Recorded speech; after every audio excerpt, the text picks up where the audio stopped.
आज मैं अपने इस फैसले के लिए आपके आगे हाथ जोड़ता हूं।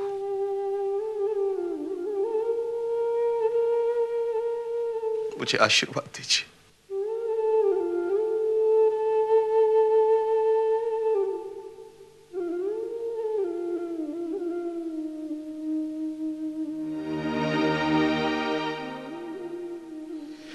ठीक है हिम्मत, जब तुम दोनों इस शादी के लिए तैयार हो तो मेरे अकेले ऐतराज करने से क्या होता है। तुम्हारी खुशी में ही हमारी खुशी है। आज आपने जो मुझे खुशी दी है मैं उसे बयान नहीं कर सकता। अरे हिम्मत,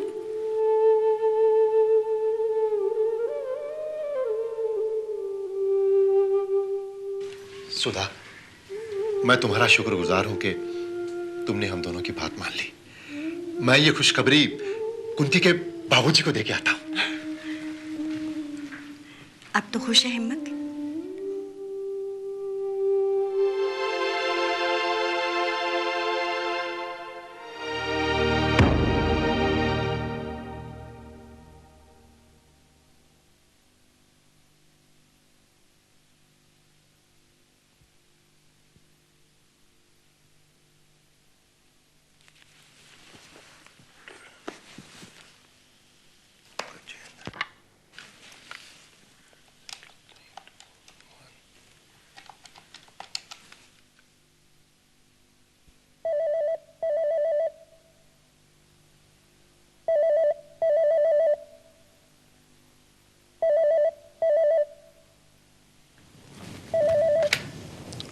हेलो। हेलो गजेंद्र बाबू। जी हाँ, बोल रहा हूँ। नमस्कार गजेंद्र बाबू, मैं हिम्मत का भाई बोल रहा हूँ। अरे भाई साहब नमस्कार, कैसे हैं आप लोग? जी मैं बिल्कुल ठीक हूँ। वो क्या है कि आपको एक खुशखबरी देनी थी तो मैंने सोचा कि आपको फोन करके बता दूं। खुशखबरी? आज हम सबने मिलकर फैसला किया है कि कुंती के साथ हिम्मत की शादी कर दी जाए। क्या? जी हाँ, और गजेंद्र बाबू सबसे बड़ी खुशी की बात यह है कि हिम्मत की भाभी सुधा यानी कि मेरी पत्नी इस शादी के लिए तैयार हो गई है। सचमुच ये तो बड़ी खुशी की बात है। मुझे उम्मीद नहीं थी वो इतनी आसानी से मानेंगी। अरे गजेंद्र बाबू, जब दो दिल मिले हुए हों, भगवान का आशीर्वाद उनके साथ हो तो उनके मिलन को कोई नहीं रोक सकता। अब आप खुद चल के हमारे घर आए थे। भाई साहब ये तो मेरा फर्ज था, बेटी का बाप जो हूँ। हिम्मत का बड़ा भाई होने के नाते मैं उसके पिता समान हूँ। मुझे भी तो अपने फर्ज पूरे करने हैं। यही सोचकर हम लोग शादी के लिए तैयार हो गए हैं। अब आप जब भी तारीख निकालेंगे हम लोग बारात लेकर आ जाएंगे। अरे ऐसी बात करके भाई साहब आपने इस बात पर बहुत बड़ा उपकार किया है। मैं कुंती से बात करके आपके पास शादी की तारीख पक्की करने के लिए आता हूँ। ठीक है गजेंद्र बाबू, मैं आपका इंतजार करूंगा। नमस्ते। नमस्ते।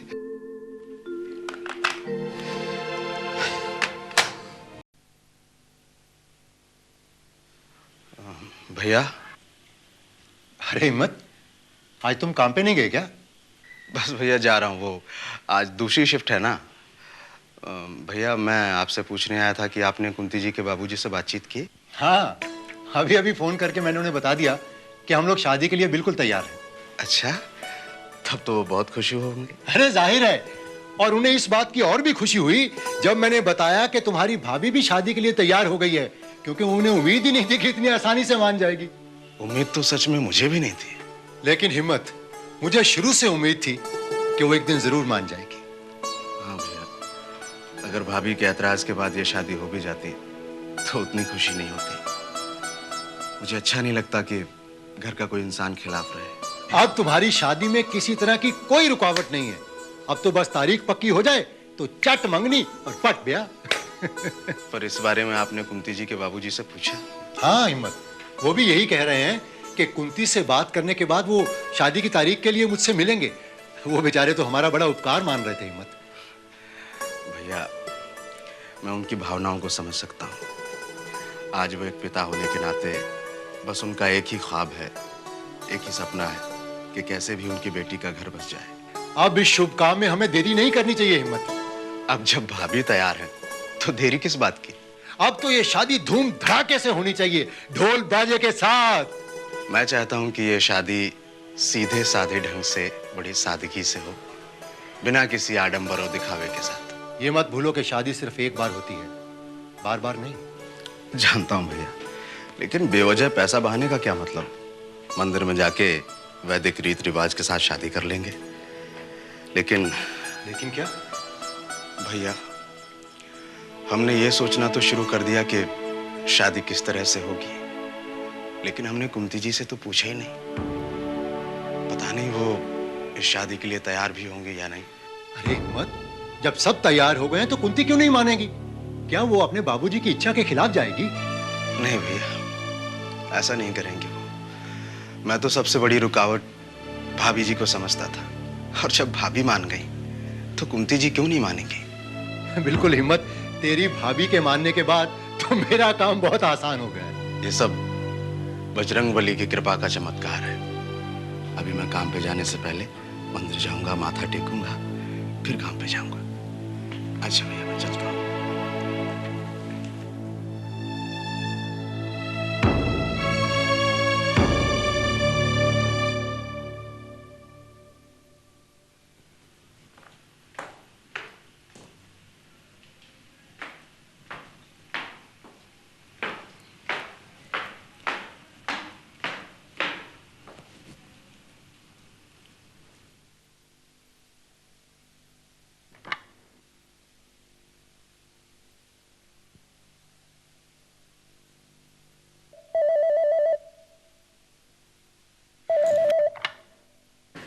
हेलो।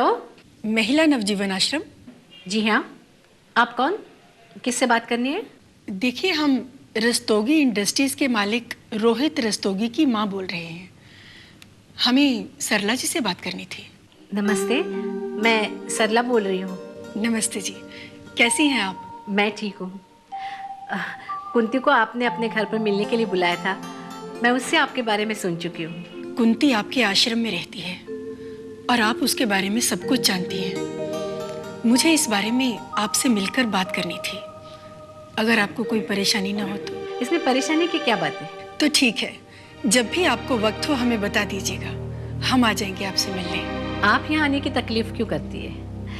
मैं आपको कष्ट नहीं देना चाहती। आप आदेश दीजिए, मैं खुद आकर आपसे मिलती हूँ। चलिए ठीक है। कब? आपको जब भी फुर्सत हो आप आ जाइए, हम तो घर पर ही रहते हैं। हाँ, कभी कभार किसी फंक्शन में चले गए तो चले गए, नहीं तो घर पर ही होते हैं। आपका जब दिल चाहे आप आ जाइए। कल आ जाएं तो बेहतर होगा। अच्छा तो ठीक है, मैं कल शाम को 7 बजे आपके घर पहुंच जाती हूँ। बहुत अच्छी बात है, आप हमारा पता नोट कर लीजिए। आप जैसे बड़े लोगों का पता किसके पास नहीं होता, फिर भी मैं कुंती से पता ले लूंगी, उसके पास होगा। आप ये नहीं जानना चाहेंगे कि हम आपसे क्यों मिलना चाहते हैं? मैं अच्छी तरह जानती हूँ कि आप मुझसे मिलकर किस सिलसिले में बात करना चाहती है। कुंती ने आपको बताया होगा, तो फिर ठीक है, कल मिलकर बात करते हैं। Thank you Sarla ji, bye bye.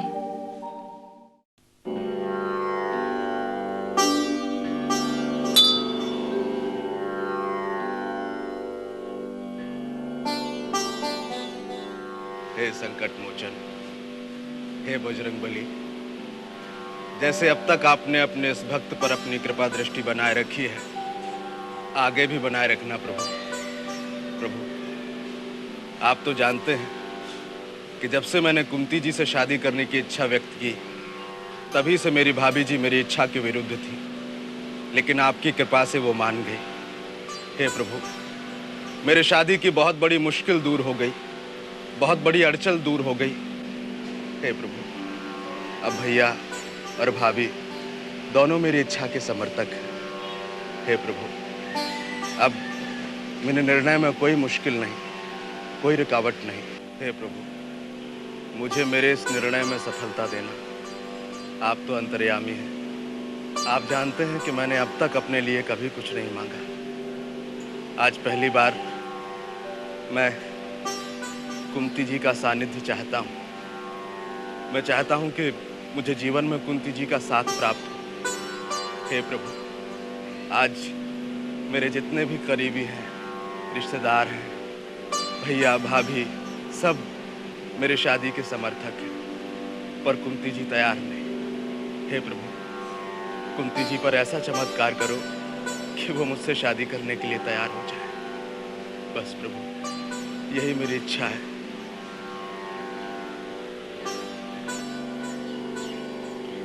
हे प्रभु, भाभी जी की मान जाने की खुशी में यह प्रसाद आपको अर्पित करता हूं, इसे स्वीकारो।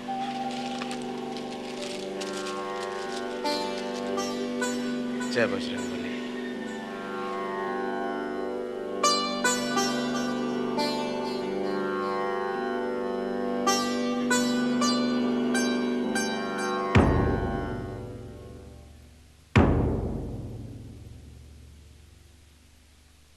मैं आई कम इन सर?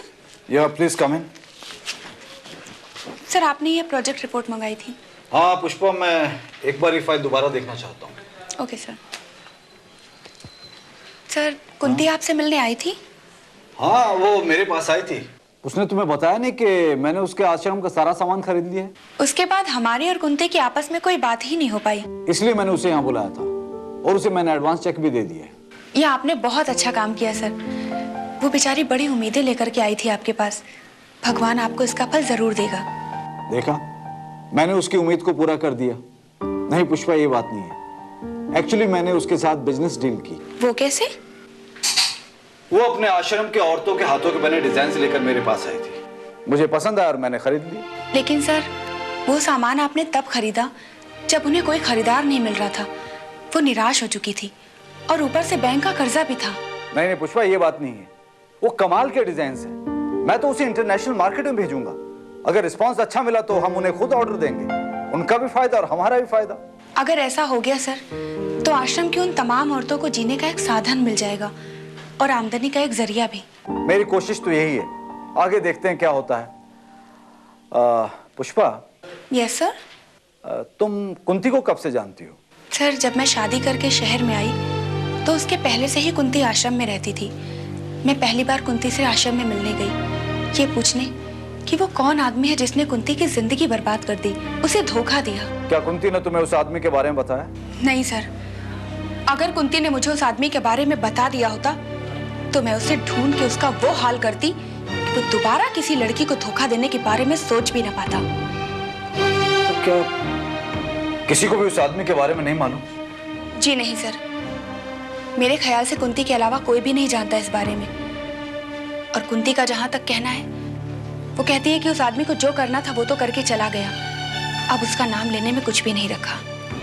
तो इसका मतलब ये है कि कुंती ने उसे माफ कर दिया? उस आदमी को तो कभी भगवान भी माफ नहीं कर सकता। मेरे दिल से तो उसके लिए इतनी बद्दुआएं निकलती हैं तो वो कभी सुखी नहीं रह सकता। तिल तिल के मरेगा वो आदमी। देखो पुष्पा, मैं तुम्हारी भावनाओं को अच्छी तरह समझता हूं। कुंती जैसी सुशील और सुंदर लड़की को प्यार में धोखा देना, फिर उसे मां बनाकर भाग जाना, बहुत घटिया और घिनौनी हरकत है। इतने साल हो गए हैं, अब तो उसकी आंखों के आंसू भी सूख गए हैं। अब वो सब कुछ भूल के अपनी नई जिंदगी की शुरुआत करे, इसी में हम सबकी खुशी है। कुंती क्या चाहती है? हालात ने उसे इतना तोड़ दिया है कि वो अब अपने लिए कुछ चाहती ही नहीं। लेकिन ऐसे में हिम्मत ने जो शादी का प्रस्ताव रखा है उसका क्या होगा? हिम्मत से कुंती की शादी के लिए सारे लोग तैयार हैं, लेकिन अभी तक कुंती ने कोई हामी नहीं भरी। ऐसा तो नहीं है कि वो हिम्मत से शादी ना करना चाहती हो? कुंती के दिमाग में क्या चल रहा है ये तो वही बेहतर जानती है। अगर वो शादी नहीं करना चाहती तो कोई जबरदस्ती नहीं कर सकता उसके साथ।